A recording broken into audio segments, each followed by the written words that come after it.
যি এচিভ কৰিব বিচাৰে অৰ্থাৎ সাধন কৰিবলৈ বিচাৰে তেওঁ কেতিয়াও বাহানা নিদিয়ে।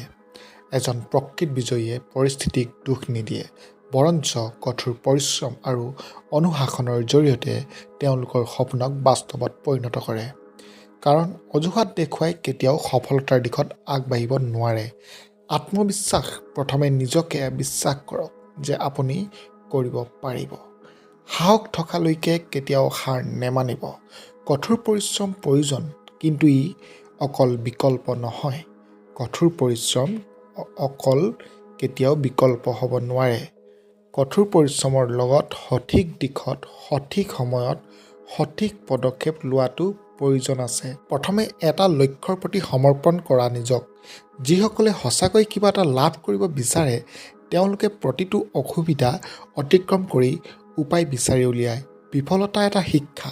সফলতাৰ চাবিকাঠি হ'ল বিফলতাৰ পিছত উঠি ভুলৰ পৰা শিকি আৰু পুনৰ ভালকৈ আৰম্ভ কৰা। ডাঙৰ সপোন দেখাসকলেহে সেইবোৰ লাভ কৰিব পাৰে যিবোৰ তেওঁলোকে এচিভ কৰিবলৈ বিচাৰে। সক্ষম হওক। সফলতাই নিজাববীয়াকৈ অনুসৰণ কৰিব। অজুহাত এনে লোকে দিয়ে যিসকলৰ কামত কোনো মন নাথাকে, ফাঁকি মাৰিব জানে।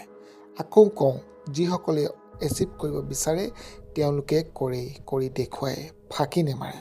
বন্ধুসকল, যদি ভিডিঅ'টো ভাল পালে লাইক, শ্বেয়াৰ এণ্ড ছাবস্ক্ৰাইব কৰি মোক আৰু মোৰ চেনেলটো আগবাঢ়ি যোৱাত যেন সহায় কৰে। ধন্যবাদ।